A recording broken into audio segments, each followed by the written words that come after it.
प्यारे विद्यार्थियों, मित्रगण एवं भाई बंधु, आप सभी का स्वागत है आपके अपने यूट्यूब चैनल अखिल शिक्षा 91 में। आज मित्रों हम लोग बात करने वाले हैं जीन पियाजे, लॉरेंस कोहलबर्ग, वाइगोत्स्की के सी-टेट की। अगर बात करें तो इन तीन मनोवैज्ञानिकों को आप फर्स्ट पे रखिएगा, बाकी सबको सेकंड पे, क्योंकि यहाँ से इनकी थ्योरी से और इनसे संबंधित तमाम क्वेश्चन पूछे जाते हैं। तो आज हम इनसे संबंधित यानी जीन पियाजे, लॉरेंस कोहलबर्ग और वाइगोत्स्की से संबंधित यहाँ प्रश्न लेकर आए हैं जो आपकी परीक्षा के लिए अति महत्वपूर्ण हो सकते हैं। तो इसको हम देखेंगे भी और समझेंगे भी कि कैसे इनकी थ्योरी से भी क्वेश्चन बनते हैं। तो चलिए सबसे पहला हम लोग क्वेश्चन देखते हैं। तो जो सबसे पहला क्वेश्चन है यहाँ देखिए, मापन मूल्यांकन से भी क्वेश्चन आते हैं, इसलिए पहले 2-4 क्वेश्चन हम देखेंगे प्रीवियस ईयर्स में अब पूछे गए थे खास करके। तो यहाँ बात करते हैं हम लोग कि सीखना क्या है।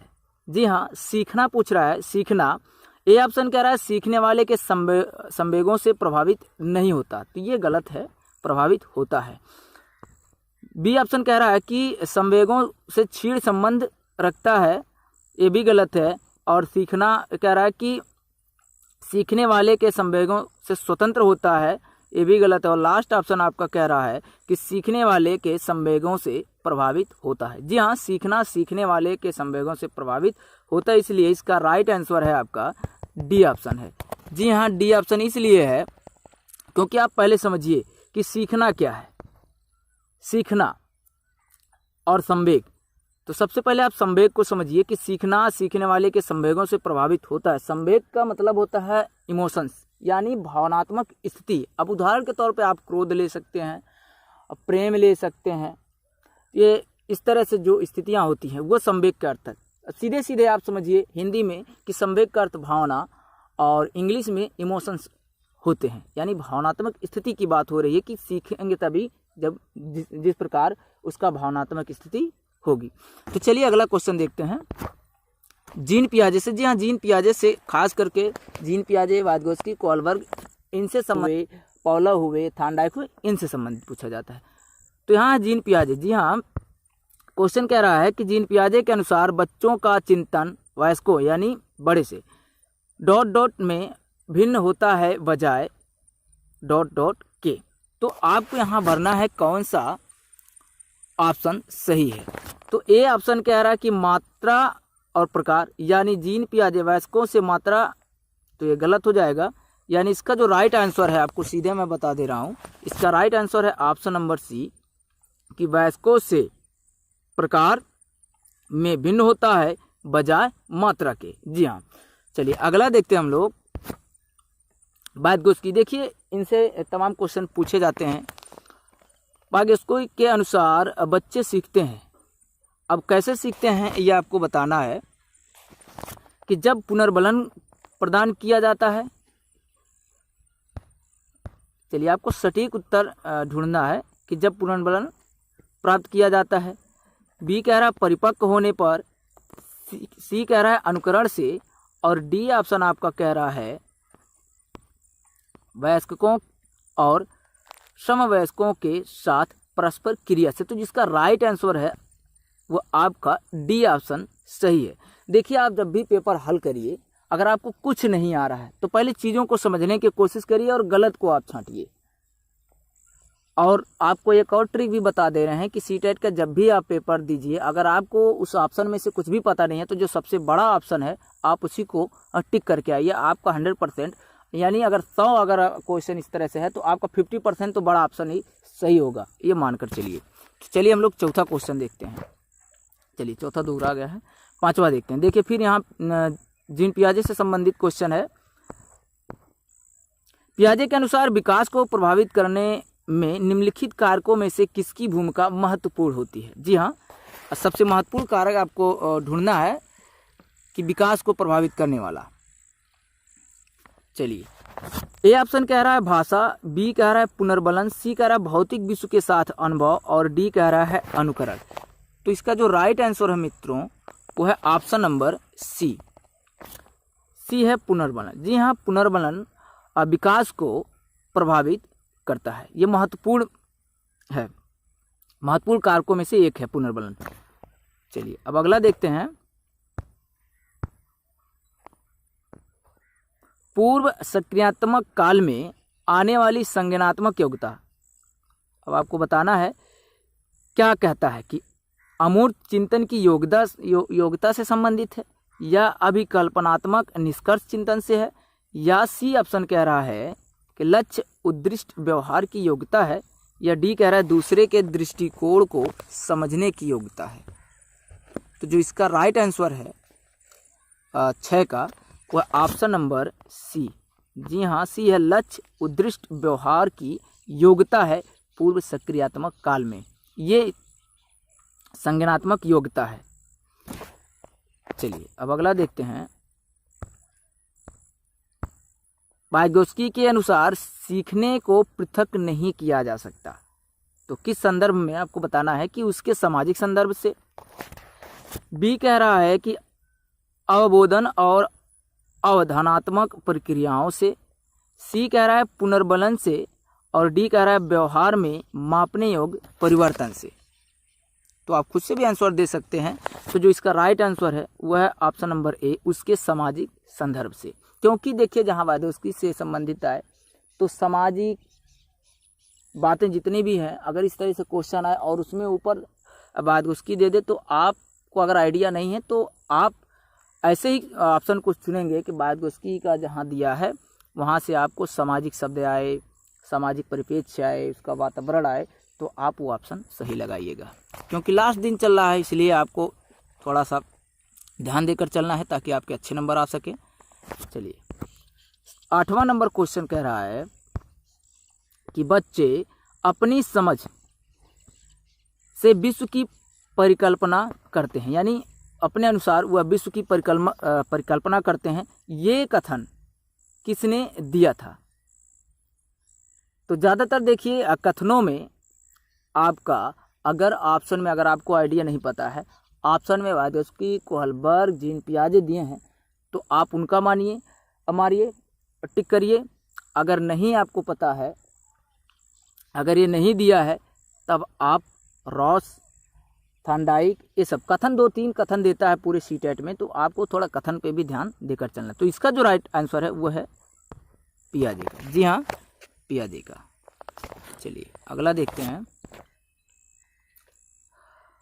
9वां है, बालकों की सोच अमूर्तता की अपेक्षा मूर्त अनुभव एवं प्रत्ययों से होती है, यह अवस्था है। अब आपको अवस्था इसमें बताना है, और आपको बता दें कि ये जीन पियाजे की थ्योरी से दिया हुआ है, और जीन पियाजे ने बौद्धिक विकास के तौर पर 4 अवस्थाएं बताई हैं, और एक अवस्था में जो सबसे पहला अवस्था है संवेदी पेशी 0 से 2, उसको 6 स्टेजों में बांटा है। उसके बाद फिर 2-2 करके उप अवस्थाओं में बांटा गया है। तो आप थ्योरी पढ़ लीजिएगा एक बार। तो आपको इसका राइट आंसर बताते हैं। इसका जो राइट आंसर है वह है ऑप्शन नंबर ए, 7 से 12 वर्ष की अवस्था में अमूर्त की अपेक्षा मूर्त अनुभव एवं प्रत्ययों से होती है। चलिए 10वां क्वेश्चन है पियाजे से संबंधित। पियाजे के अनुसार निम्नलिखित में से कौन सी अवस्था में बच्चा अमूर्त संकल्पनाओं के विषय में तार्किक चिंतन करना आरंभ करता है? अब तर्क करना वो जान जाता है। सीधे से आप समझिए कि किस अवस्था में वो तर्क करना जान जाता है। तो अब बच्चा तो तर्क कर नहीं पाएगा, तो सीधे सीधे आपको ऑप्शन, हाँ देखिए बी में जन्म से 2 वर्ष, तो देखिए आप इस तरह से कुछ लगाइए दिमाग कि तर्क की बात हो रही, तो 2 वर्ष का लड़का तो कोई तर्क लगा ही नहीं पाएगा। 2 से 7 वर्ष तक भी तर्क नहीं लगा पाएगा, लेकिन आपको 2 फंसाएगा, मूर्त सक्रियात्मक अवस्था और औपचारिक। तो देखिए जो सबसे ऊपर यानी 12 से ऊपर, तो इसमें वो तार्किक चिंतन करने लगता है। तो इसका जो राइट आंसर वो है ऑप्शन नंबर ए। चलिए अगला देखते हैं, संज्ञानात्मक विकास।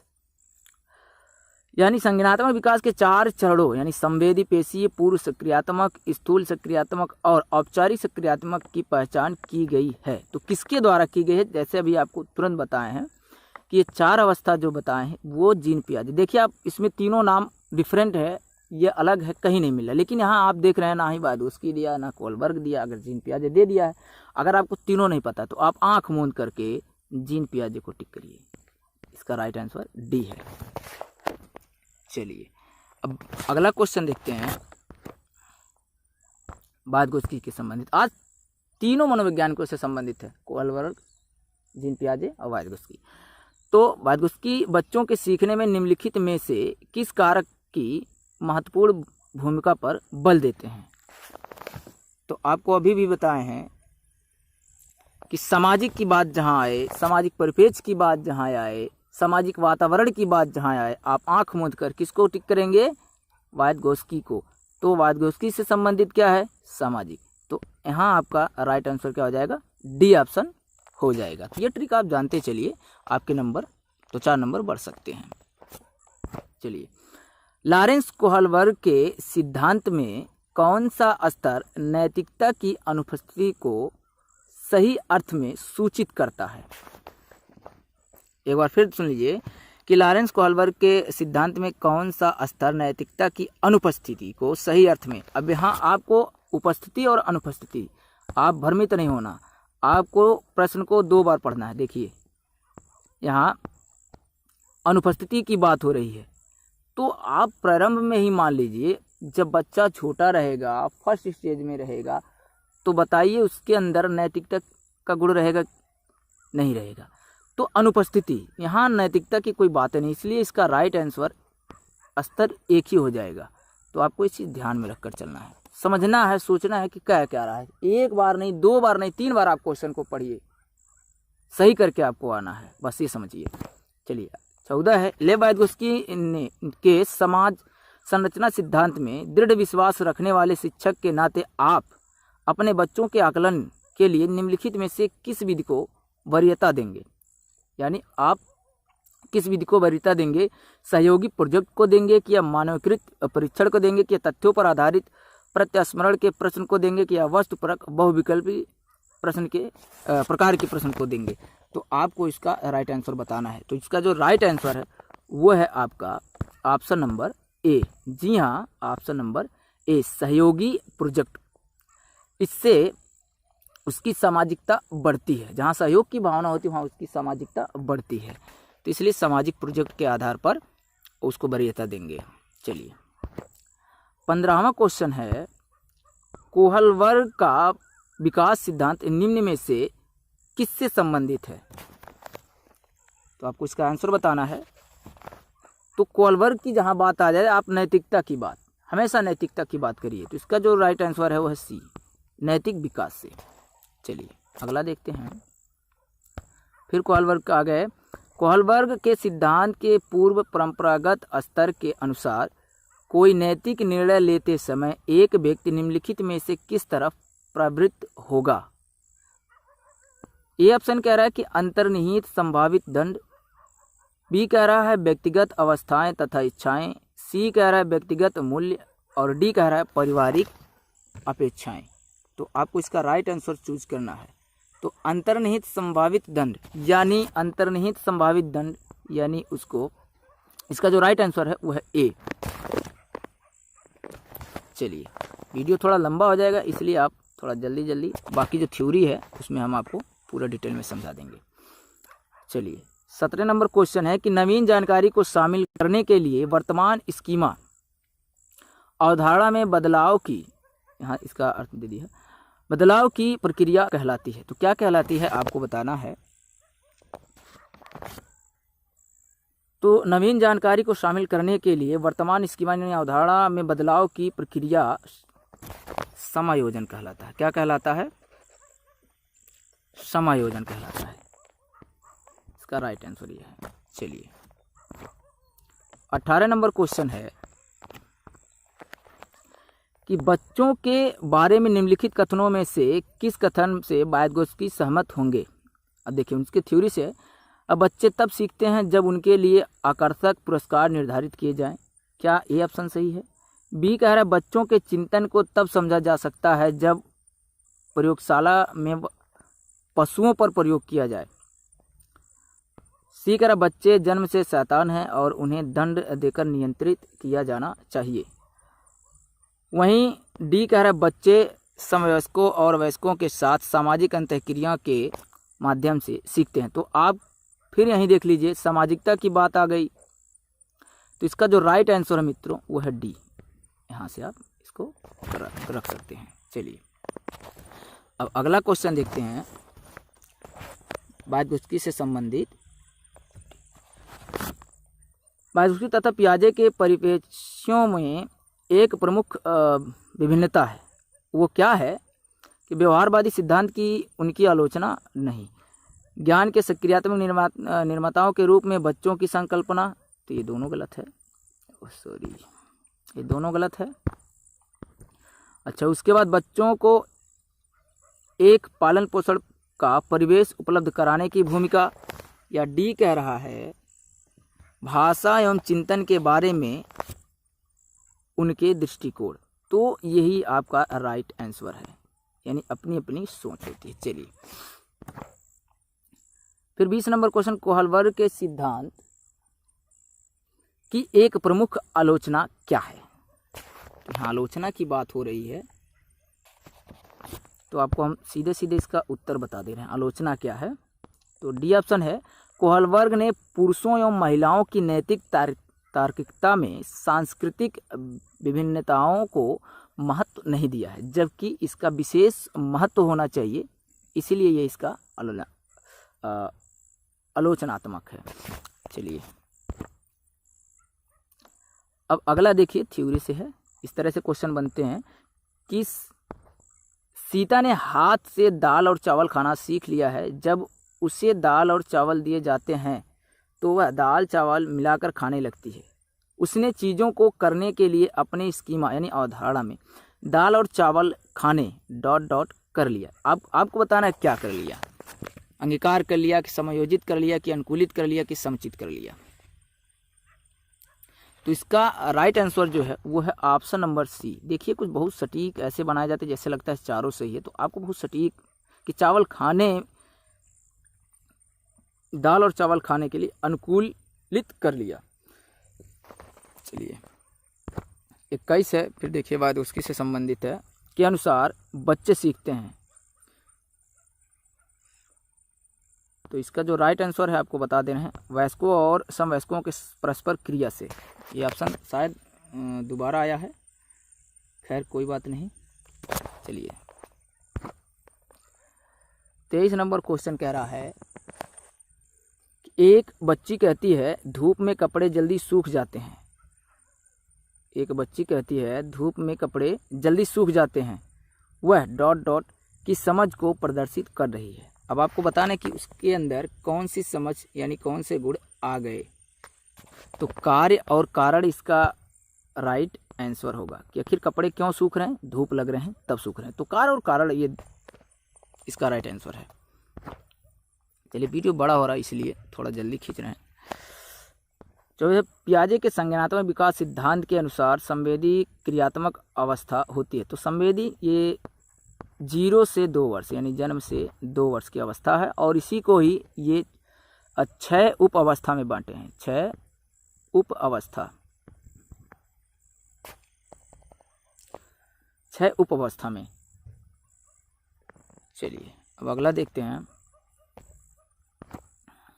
लॉरेंस कोहलबर्ग विकास के क्षेत्र में शोध के लिए जाने जाते हैं। तो देखिए लॉरेंस कोहलबर्ग की बात है, किस शोध के लिए जाने जाते हैं लॉरेंस कोहलबर्ग। तो आपको बताना है कि लॉरेंस कोहलबर्ग नैतिकता, संज्ञानात्मक के लिए पियाजे, सामाजिक के लिए वायगोत्स्की, ये आपको याद रखना है। चलिए बच्चों में नैतिकता की स्थापना के लिए सर्वोत्तम मार्ग क्या है। क्या उन्हें धार्मिक पुस्तकें पढ़ाना चाहिए, या शिक्षा का आदर्श रूप में व्यवहार करना चाहिए, या सी कह रहा है उनका मूल्य शिक्षा पर मूल्यांकन करना चाहिए, उन्हें प्रातःकालीन सभा में उपदेश देना चाहिए। तो इसका जो राइट आंसर क्या होने वाला है, इसका राइट आंसर है ऑप्शन नंबर बी। देखिए शिक्षक का आदर्श रूप में व्यवहार करना, यानी जब शिक्षक एक आदर्शवादी होगा, नैतिक गुणों से परिपूर्ण होगा, तभी एक बच्चे का नैतिक की स्थापना सर्वोत्तम होगा। तो ये था आज लॉरेंस कोहलबर्ग, वायगोत्स्की और जीन पियाजे से संबंधित महत्वपूर्ण क्वेश्चन आंसर। वीडियो पसंद आए तो लाइक शेयर जरूर करें। वीडियो से संबंधित यदि कोई समस्या हो या कोई बातें हैं तो आप कमेंट के माध्यम से हमें बता सकते हैं। चैनल को सब्सक्राइब नहीं किया तो चैनल को सब्सक्राइब कर लें, बेल आइकन को प्रेस कर लें और दोस्तों तक भी शेयर करते रहें। तो पढ़ते रहिए, आगे बढ़ते रहिए। फिर मिलेंगे नेक्स्ट वीडियो में। नमस्कार।